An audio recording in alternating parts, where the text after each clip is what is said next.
Farmer Briggs had been tending to his fields long before most of the townsfolk could even remember. With his hands weathered like the bark of the centuries-old oaks that dotted his land, he embodied the spirit of a man deeply intertwined with the rhythms of nature. Each morning, as dawn broke over the horizon, casting golden hues across the dewy grass, Farmer Briggs set out to nurture the earth that had sustained his family for generations. His faithful companion, a scruffy, long-haired terrier named Max, was never far from his side, weaving between the rows of corn and potatoes, ever vigilant and eager for adventure. One crisp autumn morning, as an unusual chill hung in the air, Max bolted into the distance, his playful bark echoing through the stillness of the early hour. Farmer Briggs chuckled to himself, watching as the little dog darted after a flock of crows, his enthusiastic barks a melody of pure joy. However, as the minutes ticked by and Max didn't return, a sense of concern began to tinge Briggs' thoughts. Wandering beyond his usual patrols, he followed the sound straying deeper into the dense woods bordering his property. The sunbeams danced through the foliage like playful sprites, but for Farmer Briggs, the beauty of the world around him faded as he pressed deeper into the forest. Calling for his errant dog, he maneuvered through fallen branches and thick underbrush, the early morning magic of the woods quickly giving way to an unsettling quiet. Finally, he stumbled into a small clearing where an old, rusted gate stood, leaning precariously against the passage of time. It was a relic from an era long forgotten, overrun with ivy and draped in the shadows of myth. The gate had been lost from memory and entrance to nowhere. Max, panting heavily, stood at the base of the gate, his tail wagging slightly, as if inviting his master to discover what lay beyond. The rusty hinges creaked as Farmer Briggs pushed the gate open, the sound echoing like a whisper from an ancient past. His heart raced, with each step sending echoes of unease through him. What could possibly be on the other side?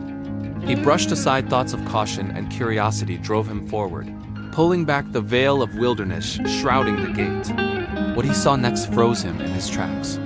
The clearing beyond the gate revealed something extraordinary, a forgotten fragment of the world itself, untouched by time. Underneath a series of grand oaks, an elaborate old garden, long abandoned, sprawled before him. Once vibrant and tended with love, it was now a wild tangle of overgrown flowers and creeping vines.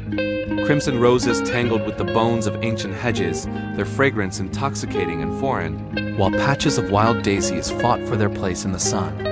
Yet, within this chaotic beauty was something far more unsettling, scattered across. The garden were remnants of the past pieces of porcelain and rusted metal toys. A child's forgotten trinkets laying in repose beneath the roots of nature's reclaiming grip.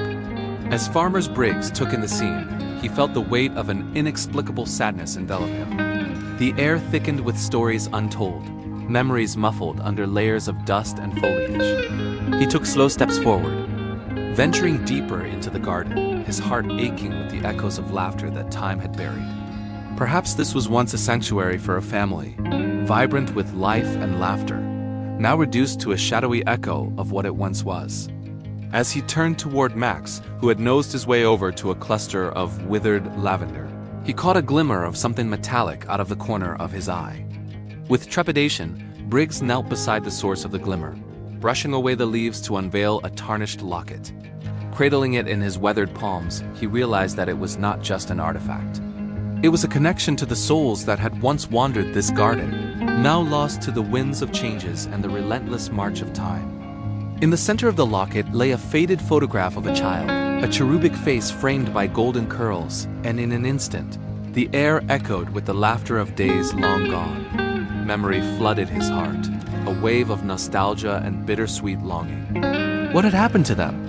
Where had they gone, and why had this garden been left to languish? The sun dipped lower in the sky, casting long shadows as he stood, his mind racing with thoughts of reclamation. The beauty of nature's resolve was undeniable, but so too was the ache of human memory.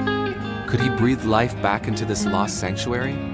Farmer Briggs felt an almost primal urge burgeon within him, a calling.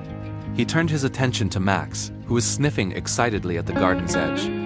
What began as a simple search for his dog had unfurled into something far greater, a quest that fused the past with the present, a rekindling of forgotten legacies. As twilight cloaked the clearing in shades of indigo and violet, Farmer Briggs made a vow to himself. This place would no longer be a secret lost to the thickets of time. He would restore it, and homage to the lives that had once flourished here, and perhaps, if fate allowed, a new chapter could blossom from the roots of remembrance. With renewed spirit and purpose, Farmer Briggs stepped back through the rusted gate, the promise of the old once again tying together the threads of the past and future. Max barked joyfully, racing ahead as Farmer Briggs turned back for one last glance. The gate creaked shut behind him. Little did he know that what lay ahead was more than just hard physical labor. It was a journey filled with discovery, connection, and the enduring spirit of the life he had nurtured, intertwined with those he had yet to encounter.